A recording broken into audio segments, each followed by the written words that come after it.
Muito boa tarde, seja bem-vindo ao Portugal Digital Summit.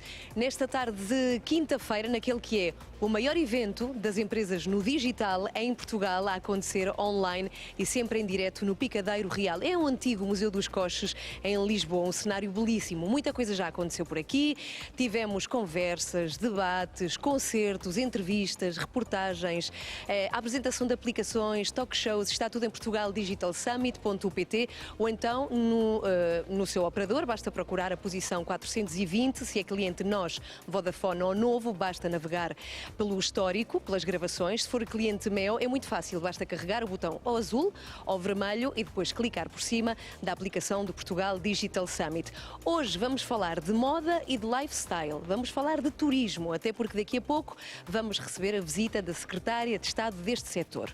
Agora, e aqui no próximo debate pode contar com uma outra conversa, vamos falar da digitalização da área da voz, das comunicações, do atendimento ao cliente. Para partilhar connosco a sua experiência, temos alguém que trabalha com processamento de dados e inteligência artificial e alguém que tem uma vastíssima carreira na área das telecomunicações. A moderar este debate temos Diogo Queiroz de Andrade. Boa tarde.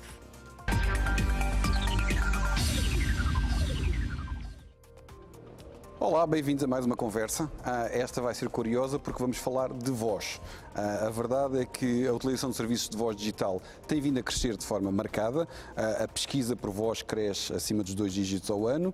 Na febre dos podcasts e dos conteúdos online também se nota este crescimento. Os assistentes pessoais nos telemóveis, em casa, nos carros também têm vindo a ser cada vez mais usados e a verdade é que cada vez há mais aplicações comerciais e também individuais para a voz. É disso que vamos falar na próxima meia hora. Eu tenho comigo Francisco Cal, diretor de Customer and Marketing na Deloitte, e Christopher Choby, diretor de Machine Learning da Defined Crowds. Christopher, vamos começar por si. Ajude-me a traçar o estado da arte da tecnologia de voz. Em que ponto é que estamos? O estado da arte tem muito para caminhar ainda, mas já caminhou bastante nos últimos 10, 15 anos. Houve um tempo atrás que os call centers já começaram a usar tecnologia de voz e usava keyword spotting, coisas mais simples. Agora, desde 2012, 2015, entrou a parte de deep learning e isso trouxe muitas novidades para a tecnologia de voz e muitas mais aplicações mais abrangentes, mas ainda robustez a ruídos, sotaques, idiomas, ainda deixa bastante a desejar. Ok. Quais é que são as áreas em que vê maior crescimento? As áreas, sem dúvida, são, como mencionaste, as tecnologias de virtual assistants, home assistants, mesmo um smart TV e já tem geladeiras até que reconhecem comandos de vários membros da casa. E está sempre chegando mais perto, na verdade, dentro da nossa casa, dentro da nossa realidade. Ok. Francisco, a mesma pergunta. Quer destacar algum ponto do mercado de voz? Se nós pensarmos nos use cases de voz, eu se calhar fazia só aqui um pequeno parênteses para enquadramento. Nós, quando falamos de voz, falamos de duas peças técnicas. Uma que é o ASR, o Automatic Speech Recognition, que nos põe a voz em texto, e depois o NLP ou NLU, Natural Language Processing, que então nos traz a compreensão. E essa compreensão, então, tecnicamente, vamos lá buscar o quê? As intenções e depois o que anda à volta. Às vezes depois temos a peça de transformar aquilo outra vez em voz, mas quando nós estamos a falar de use case de voz é disto que nós falamos. Como dizia o Christopher, e nos últimos anos, isto está estável. Com o Deep Learning, as próximas revoluções estruturais que se esperam ainda vão demorar muitos anos. E o que nós temos hoje em dia é o treino. Os dados e o treino e os treinos temáticos são aquilo que fazem evoluir as coisas.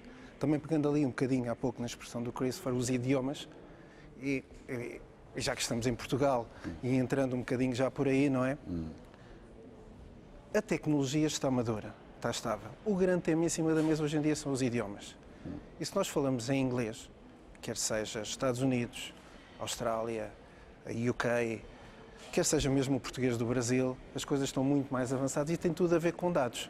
Tem tudo a ver com treino. Ajude-me a clarificar, quando diz que a tecnologia está estável, estamos a falar de quem em concreto?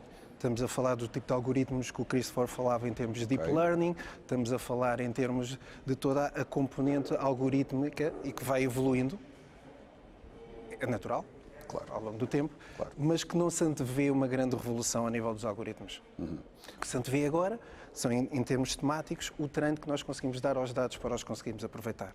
Fazendo uma analogia por causa deste tema das línguas, que é Brasil, São Paulo. São Paulo tem 44 milhões de habitantes, não é? Só a cidade são 12 milhões. 12 milhões de pessoas que falam genericamente a mesma língua, com a mesma intuação, o mesmo sotaque. Em Portugal, nós somos 10 milhões. Quantas pronúncias diferentes nós temos? O que é possível, em termos de tempo, para treinar os algoritmos? Claro. E essa é a grande questão. Já lá vamos às diferenças entre as línguas, que é um aspecto interessante, especialmente tendo em conta a experiência do Christopher no mercado brasileiro. Mas antes eu queria voltar um bocadinho atrás, porque lá está. Para as pessoas, às vezes é difícil perceber o que é que está por trás da tecnologia e nós fazemos uma pesquisa por voz no telemóvel, num motor de pesquisa normal, e não temos noção do que está por trás. O que está por trás são precisamente esses algoritmos. Christopher, quer explicar do lado do machine learning o que é que está por trás de uma simples pesquisa por voz? Claro. Eu gostava também de salientar, muito parecido com o que já falamos, que tem duas partes disso. Tem justamente o algoritmo, que é a parte de treinamento do modelo, mas também tem a parte de dados. É esse casamento que é importante. E realmente não tem tido nos últimos 5, 7 anos muitas novidades em termos de algoritmos. Tem algumas novidades em como processá-los, coisas assim, mas realmente ao nível de dados temos que trabalhar muito. E isso é o caso do português de Portugal, por exemplo. Quando fazemos uma pesquisa no telemóvel para Google ou qualquer outro engine de busca, primeiro essa parte do ASR, que vai converter a voz em texto. Esse texto, genericamente, são apenas palavras. Essas palavras têm que ser convertidas pela engine de NLU, Natural Language Understanding, que entende a fala, entende o que está escrito e combina aquilo com uma ação, uma intenção. E essa ação vai disparar o processo, esperamos que o processo desejado pelo usuário. E é importante que trabalhemos em vários pontos aqui, porque primeiro, se o ACR falhar, já é um downstream effect. Não podemos mais processar esse dado. Não vai para frente. E primeiro temos que perceber o sotaque português para isso acontecer. Depois que tiver escrito, mesmo os engines que trabalham com português brasileiro ou outros idiomas já podem fazer uso de bastante coisa e já conseguem trabalhar. Então, a barreira maior para o português realmente é a parte de ACR. Ok. É por isso que ainda não há tantos serviços no mercado português como há, por exemplo, no mercado brasileiro? É por isso? Sim. É pela dificuldade do idioma? Dificuldade do idioma e acredito que o mercado ainda procura mais mercados maiores e isso é porque a tecnologia ainda é nova. Então, primeiro vá para os mercados maiores, como Portugal é um país menor, e os portugueses têm um conhecimento muito grande de inglês, que muitas vezes os portugueses usam mesmo em inglês, ao invés de usar o português por não perceber o sotaque. E isso é uma coisa que acredito que aprenderam aqui, que é muito bom, mas para a acessibilidade, para democratizar a IA, é muito importante que trazemos essa tecnologia para o português de Portugal, porque tem pessoas também no interior com negócios simples que já estão a usar os aplicativos. Este fator é interessante, Francisco. Qual é que é o estado do mercado em Portugal? O que é que existe neste momento? O que é mais usado e o que é mais usado em português? Lá está, admito que haja alguns utilizadores que usam diretamente alguns serviços em inglês, como os aplicativos de voz dos telemóveis, mas qual é que é o estado do mercado português em termos do que é mais usado? Sem dúvida que o ponto que o Christopher dizia há pouco da escala é o tema. Quando nós falamos com os nossos clientes na Deloitte, e o que nós sentimos é que muitos deles estão a começar a dar os primeiros passos a investigar, isto apesar da Google já ter anunciado o português de Portugal em novembro do ano passado, e já são os primeiros meses quando nós temos as conversas, a primeira pergunta é: então o que é que vocês acham do português de Portugal? Já lá estamos. Já faz sentido começarmos a investir pelo tema da escala. E se nós formos ver os primeiros setores que já apresentam algum investimento neste mercado com algumas apps, por um lado, sobretudo de voz, ou com alguns serviços em contact centers, nós estamos a falar do setor das TMTs, das telecomunicações e do mídia, e do setor da energia. Se nós formos ver o que é que está por trás disso, são duas coisas. A primeira, são setores onde tipicamente as empresas têm uma larga base de clientes. Portanto, só por si têm escala. E segundo, são também setores onde existem frequentemente algumas FAQs com rápida resolução, mas com grande volume. E começavam, como o Christopher há pouco dizia, mesmo com temas de keywords e com chatbots, as coisas começavam a ser resolvidas, mas que o tema da voz é um acelerador. Claro. E é por isso que nós vemos, por exemplo, empresas em telecomunicações que têm IVRs já com voz. E é por isso, ainda há 2 ou 3 semanas, uma empresa no ramo da energia lançou a voz para nós podermos fazer as leituras do nosso contador, se não for automático, e esse tipo de embrionários e de investimentos estão-se a ver nesse setor. Em relação ao resto, nós também recentemente fizemos um estudo com a MUDA, com o Movimento para a Utilização Digital Ativa, e perguntámos a uma série de empresários como é que viam a voz em Portugal, quer do lado do consumidor, quer do lado das empresas. E saíram alguns findings interessantes. Por exemplo, eles acham que 91% dos portugueses têm interesse em temas por voz, sendo que a larga maioria, mais de 50%, 54% até, tem muito interesse em estar à volta dos temas de voz. E porquê? E estamos a falar destes use cases mais tradicionais, não é? Do active speaking, de falarmos do telemóvel, de ter o Alexa em casa, ou por aí em diante, não é? Por outro lado, eles assumem, 81% deles assumem que já têm ou vão investir. Sendo que mais de 2/3, portanto 15% diziam que já tinham, e 24% dizia que nos próximos 12 meses iam investir. É disso que nós estamos a falar. Ou seja, a voz começou a entrar, o setor começa e o mercado começa a ter tem interesse. Claro. As empresas começam a ver a escala e a tecnologia, como dizia o Christopher, a começar a baixar e começam a investir. Agora aonde? Aonde é a pergunta? Aqui também existem alguns findings interessantes, que é pesquisa por voz, naturalmente, e poder fazer alertas ou marcar coisas no calendário. Isto saiu transversalmente como o mais importante e the place to be. Não é? A seguir, os consumidores querem o entretenimento, a navegação, querem ativar e desativar serviços em casa, são as coisas que aparecem naturalmente a seguir, e as empresas vão mais, como é que eu posso ajudar a venda, como é que eu posso fazer o customer care e como é que eu posso então ser mais eficiente a promover estes serviços aos clientes, não é? E por isso, não haja dúvida que há setores como o setor financeiro, que, por exemplo, diz que tudo que é transações e saldos e movimentos e por em diante está a apostar e a movimentar-se para ter as primeiras experiências em voz. O setor do retalho e com tudo este go-to digital, as pesquisas de voz e por aí em diante também demonstram bastante interesse nesse tipo de use cases. E o próprio setor da saúde. E aqui há muita coisa que nós podemos trazer de lá de fora cá para dentro. Por exemplo, só na Deloitte nós temos, por exemplo, um Deloitte Assist, funciona em inglês para já, não é? Mas onde o paciente já não chama o enfermeiro, fala, e só falar faz todo este processo que o Christopher explicou, mas quando chega ao enfermeiro ou ao médico, já levou um processamento de texto médico e já diz exatamente que tipo de necessidade ou o que é que pode estar a acontecer com o paciente, e o médico ou o enfermeiro já vai com alguns alertas ou não alertas, consoante seja uma situação mais básica, falar com o paciente, não é? Mas esse grau de complexidade ainda não é atingível com o português europeu? Não. Estas são coisas que ainda existem em inglês. Por exemplo, mesmo dentro do setor da saúde, temos um tema muito interessante também já nos Estados Unidos. Lá existe o cadastro médico central, não é? Os pacientes podem, dando autorização, terem um cadastro centralizado e depois os médicos vão completando esse cadastro. E a Amazon desenvolveu para a linguagem médica em inglês dos Estados Unidos, tem uma mega base de dados que ajuda os médicos, basta eles dizerem e escreve tudo neste cadastro. Interessantíssimo, não é? A Microsoft, por exemplo, tem um produto na China que é o Xiaoice, que começou, salvo erro, em 2014, que é um bot conversacional que começou assim, para combater o isolamento e para as pessoas, os mais idosos, poderem dizer quando estavam doentes e terem uma conversa. Em 2018 lançou a voz. Se nos primeiros 30 meses ganhou 40 milhões, hoje em dia tem 660 milhões de utilizadores. E as conversas têm 23 interações em média. São diálogos. Já está bastante onde se desenvolvido. procura saúde e mais abrangentes, como imagina hoje em dia. Claro. A questão da escala tem a ver, por um lado, precisamente com o interesse do mercado, como o Francisco revelou, mas tem também a ver com as bases de dados que permitem treinar estas inteligências e fazer o machine learning.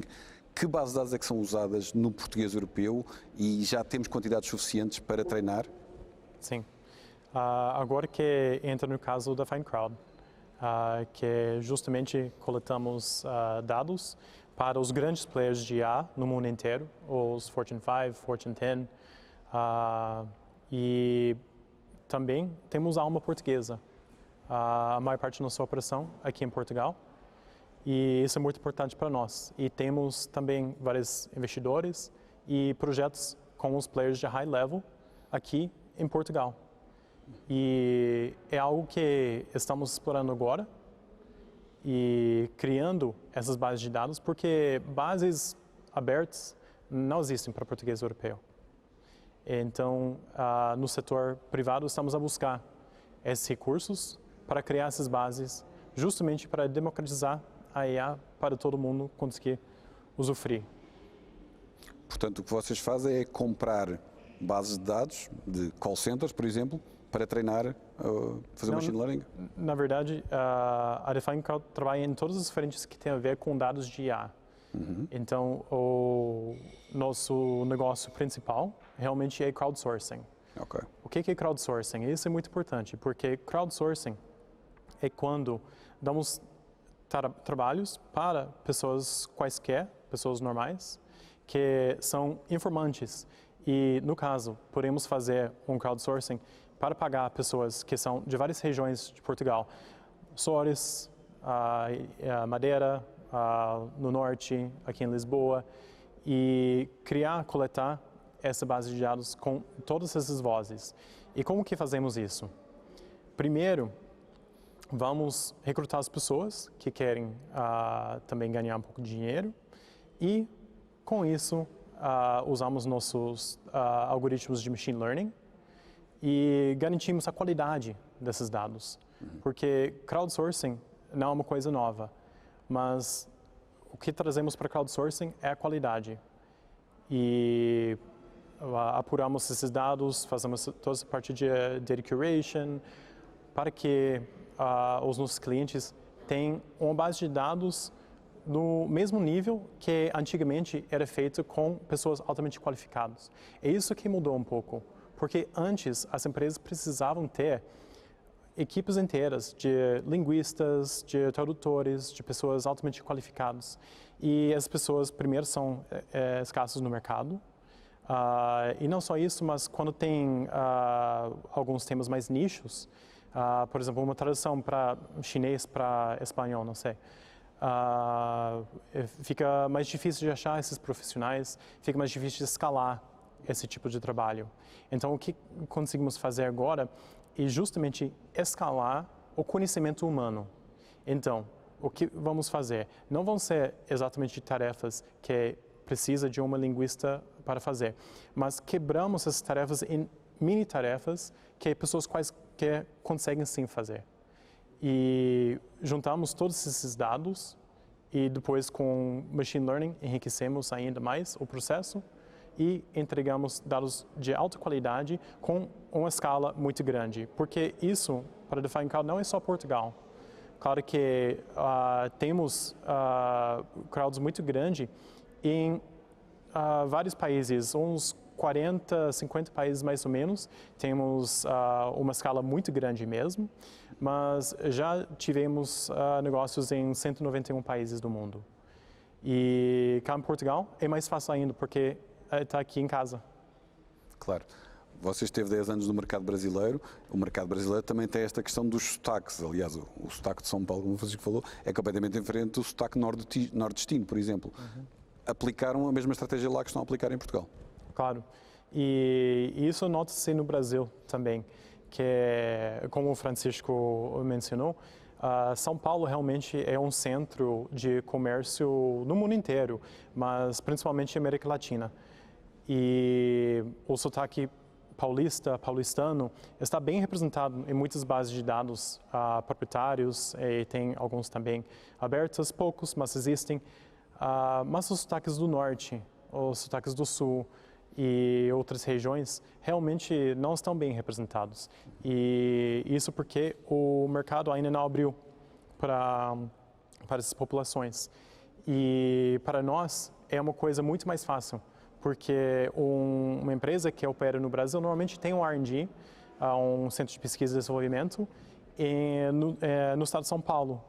Mas não vai sempre mandar toda a gente para todas as partes do país. Claro. Para nós, isso é mais fácil porque as pessoas fazem da própria casa. Um ponto interessante que o Christopher referiu tem a ver com a tradução. É, aliás, uma das áreas mais excitantes em que se nota mais alguma evolução, ou se nota pelo menos o anúncio de algumas coisas que vão surgir agora aí, a nível da tradução instantânea de voz. Como é que estamos neste mercado? Aqui em Portugal estamos muito embrionário. A nível mundial, como diz o Diogo, as coisas estão a evoluir, mas para este mercado também existir aqui em português de Portugal, voltamos sempre à base, não é? O português de Portugal precisa ter trabalhado e, uma vez trabalhado, consegue entrar nesse movimento global que está a existir. Tendo em conta esse exemplo referido sobre a China, imagino que tradução instantânea de chinês para inglês, por exemplo, seja bastante mais fácil neste momento. Bastante mais fácil. Aliás, a China, e nós temos falado aqui dois fatores já relevantes, é um tema da escala e o tema depois de como é que o mercado atua e por aí em diante. E o mercado chinês é um mercado muito interessante porque não tem os nossos boundaries. Não é? Nós aqui temos o tema do RGPD, não é? Eu ia agora precisamente lançar a questão da regulação, portanto, força, vamos a isso. Está feito, não é? Portanto, desde 2018, não é? Aqui está a regulação que se aplica ao RGPD, portanto, isto tem tudo a ver com privacidade e tem tudo a ver com os dados pessoais, e há pouco a conversa do Christopher estava claro que um dos temas que estão a fazer é a anonimização dos dados e das bases de dados para poderem ser partilhadas, não é? E aqui o revés é a privacidade, não é? E no tema da privacidade, se nós lembrarmos o que é que aquilo quer dizer, os dados são meus, não é? Eu tenho que dar autorização para partilhar a quem quer e como quer e quando quer. Não é?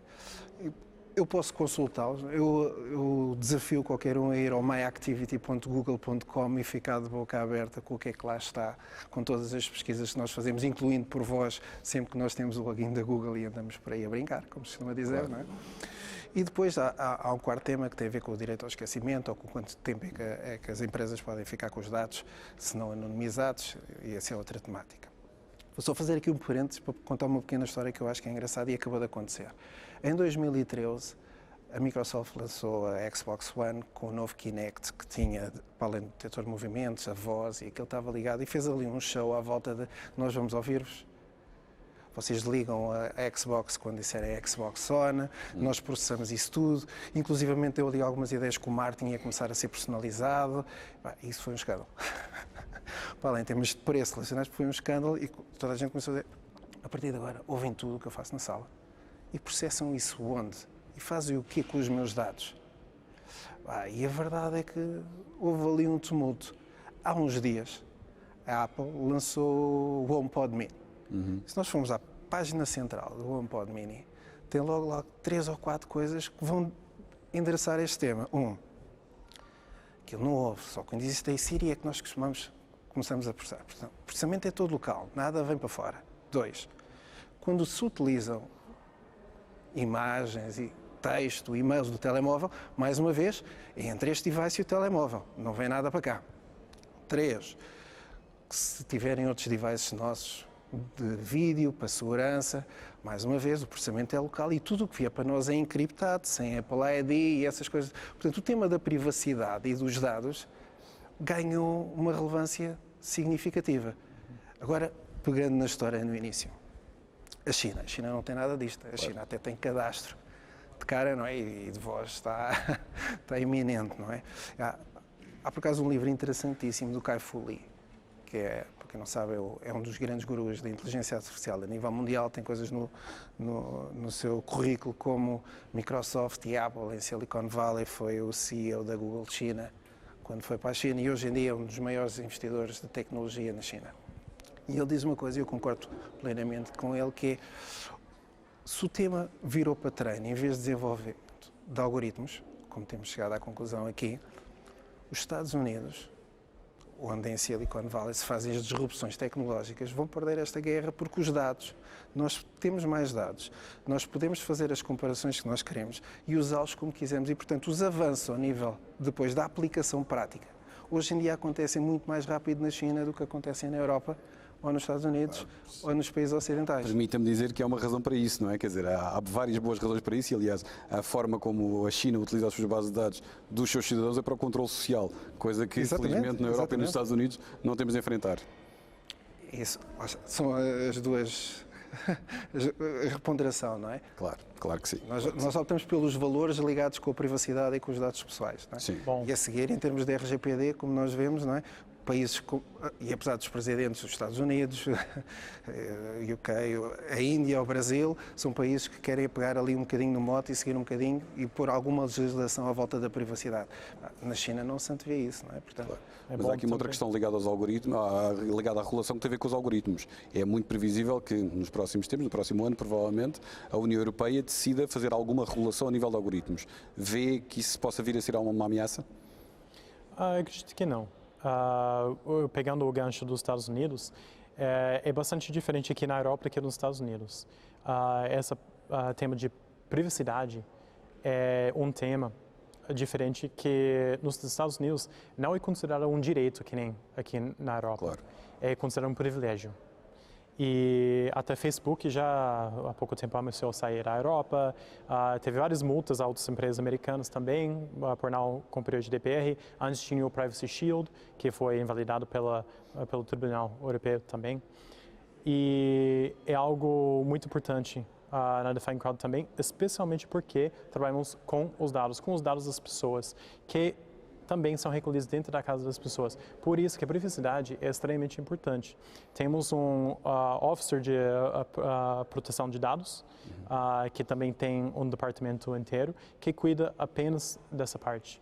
Então, também pelos algoritmos, também sobre a parte de bias, de viés racial, sexual, qualquer outra coisa, também é algo que queremos sempre criar a base de dados que são balanceados para esses tipos de características, para que mesmo os algoritmos não tenham mais esse tipo de problema que tiveram no passado. Ok.